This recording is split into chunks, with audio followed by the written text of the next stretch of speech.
Alright, how's it going, guys? So today we are going to be modifying the Subispeed / Colin Shread taillights to have the rear fog light work on USDM Foresters. Now, this is only hooked up factory on the JDM Foresters, so to make this work on the US Forester, it requires a little bit of modification. First thing you're going to do is you're going to come over to your taillight.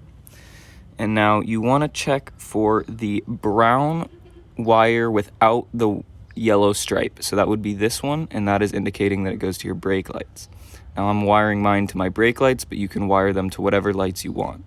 You're also going to want to notice how on your car's side of the connector, there's only 5 wires, whereas on the taillight side, there is 6. That is, again, because we do not have a rear fog light on the US Foresters. I want to go back to your taillight and find the blue wire, which goes to the bottom rear fog lights, and the red, which goes to the brake light. Now, this is kind of a janky job, but you can just jam a paper clip in there, make sure to use an ohm meter to read it and make sure that there is a connection there, and you can plug it in and you'll be good to go.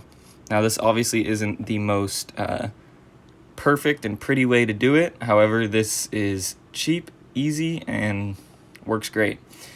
Now, if you want, you can also put electrical tape around it to try to help it stay in place. So this is what mine looks like all taped up. And don't forget to screw this back into here. Before you bolt everything up, you want to just have someone press on the brake and make sure it works, and sure enough, looks good. So here they are.